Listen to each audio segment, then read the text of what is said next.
ಡಿ.ಕೆ. ಸುರೇಶ್ ಅವ್ರ ಜೊತೆಗೆ ನಮ್ಮ ಪ್ರತಿನಿಧಿ ಪ್ರಶಾಂತ್ ಅವರು ಮಾತನಾಡ್ತಾ ಇದ್ದಾರೆ. ಏನು ಹೇಳ್ತೀರಿ? ನಾನು ಮತ ಚಲಾವಣೆ ಮಾಡಲಿಕ್ಕೆ ಶುರು ಮಾಡಿದಾಗಿಂದನೂ ಕೂಡ ಇದೇ ಬೂತ್ನಲ್ಲಿ ನಾನು ಮತ ಚಲಾವಣೆ ಮಾಡ್ತಾ ಇದ್ದೀನಿ. ಸೊ ಈ ಬಾರಿ ವಿಶೇಷ ಏನು ಅಂತಂದರೆ ನಾನೇ ಇದು 3ನೇ ಬಾರಿ ಚುನಾವಣಾ ಕಣಕ್ಕೆ ಸ್ಪರ್ಧೆ ಮಾಡಿರ್ತಕ್ಕಂಥದ್ದು. ಅದರಲ್ಲೂ ಕೂಡ ಇವತ್ತು ವಿಶೇಷ ಈ ಕ್ಷೇತ್ರದಲ್ಲಿ ಮಾನ್ಯ ಮುಖ್ಯಮಂತ್ರಿಗಳು ಮತದಾನವನ್ನು ನನಗೆ ನನ್ನ ಪರವಾಗಿ ಇವತ್ತು ಏನು ಚಲಾವಣೆ ಮಾಡಿರ್ತಕ್ಕಂಥದ್ದು. ಈ ರಾಜ್ಯದ ಮುಖ್ಯಮಂತ್ರಿಗಳು ಮತ್ತು ಅವರ ಶ್ರೀಮತಿ ಅವರ ಪುತ್ರ ನಿಖಿಲ್ ಕುಮಾರಸ್ವಾಮಿ ಅವರೇನಿದ್ದಾರೆ ಅವರು ಮಂಡ್ಯದಲ್ಲಿ ಅಭ್ಯರ್ಥಿಯಾಗಿದ್ದಾರೆ. ಆದರೆ ಇವತ್ತು ಅವರ ಬೆಂಬಲದಿಂದ ಇವತ್ತು ನಾವೆಲ್ಲ ಏನು ನಿಂತಿದ್ದೇವೆ.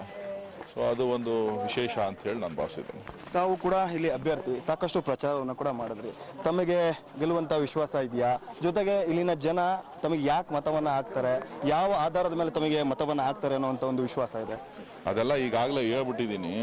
ಎಂತೆಂತಕ್ಕೆ ಹಾಕಬೇಕು, ಯಾತಕ್ಕೆ ಓಟ್ ಹಾಕಬೇಕು ಅಂಥೇಳಿ.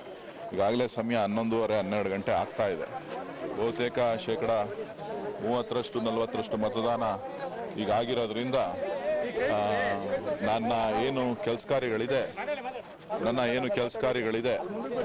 ನನ್ನ ಆ ಕೆಲಸ ಕಾರ್ಯಗಳು ನನ್ನನ್ನು ಕೈ ಹಿಡಿತದೆ ಅಂತ ಹೇಳಿ ನಾನು ಭಾವಿಸಿದ್ದೇನೆ. ಇವತ್ತು ಒಮ್ಮತದ ಅಭ್ಯರ್ಥಿ ಆಗಿರೋದ್ರಿಂದ ನಮ್ಮ ಸರ್ಕಾರದ ಸಾಧನೆ, ಕಾಂಗ್ರೆಸ್ ಮತ್ತು JDS ಪಕ್ಷದ ಸಾಧನೆ ಇರ್ಬೋದು, ಸನ್ಮಾನ್ಯ ಸಿದ್ದರಾಮಯ್ಯನವರ ಕಾಲದ ಸಾಧನೆ ಇರ್ಬೋದು, ಇವತ್ತು ಡಿ.ಕೆ. ಶಿವಕುಮಾರ್ ಅವರು ಈ ಜಿಲ್ಲೆಗೆ ಕೊಟ್ಟಿರ್ತಕ್ಕಂಥ ಅನೇಕ ಕೆಲಸ ಕಾರ್ಯಗಳಿರ್ಬೋದು, ಇವೆಲ್ಲ ಕೂಡ ನನಗೆ ನನ್ನ ಗೆಲುವಿಗೆ ಅನುಕೂಲ ಆಗ್ತದೆ. ಸರ್, ಈಗಾಗಲೇ ಸಾಕಷ್ಟು ರಾಜ್ಯದಾದ್ಯಂತ ಮೋದಿ ಅಲೆ ಇದೆ. ನಾವು 22 ಕ್ಷೇತ್ರಗಳಲ್ಲಿ ಗೆಲುವು ಸಾಧಿಸ್ತೀವಿ, ಆ ನಂತರ ಈ ಮೈತ್ರಿ ಸರ್ಕಾರನೇ ಇರಲ್ಲ ಅನ್ನುವಂಥದ್ದು ಬಿಜೆಪಿಯವರ ಗಂಭೀರ ಆರೋಪ. ಅದು ಏನಾಗಿದೆ, ಬಿಜೆಪಿಯವರು ಪ್ರತಿಯೊಂದು ಹಂತದಲ್ಲೂ ಕೂಡ ಒಂದು ಯಾರಿಗಾರ ಆಮಿಷ ಹುಟ್ಟಬೇಕಲ್ಲ, ಈ ರೀತಿಯ ಮತದಾರರಿಗೆ ನಮ್ಮ ಸರ್ಕಾರ ಬರುತ್ತೆ ಅಂತ ಹೇಳಿ ಆಮಿಷ ಹುಟ್ಟತಕ್ಕಂಥ ಒಂದು ಕೆಲಸವನ್ನು ಮಾಡ್ತಾ ಇದ್ದಾರೆ. ಅವರು ಕಳೆದ 9 ತಿಂಗಳಿಂದನೂ ಅದೇ ಕೆಲಸ ಮಾಡ್ಕೊಂಡು ಬಂದಿದ್ದಾರೆ. ಬಹುಶಃ ನನ್ನ ಪ್ರಕಾರ ಚುನಾವಣೆ ಆದಮೇಲೆ ಯಡಿಯೂರಪ್ಪನವರೇ ಆ ಸ್ಥಾನದಲ್ಲಿ ಇರ್ತಾರೋ, ಅಧ್ಯಕ್ಷರಾಗಿರ್ತಾರೋ ಇರಲ್ಲೋ ಗೊತ್ತಿಲ್ಲ.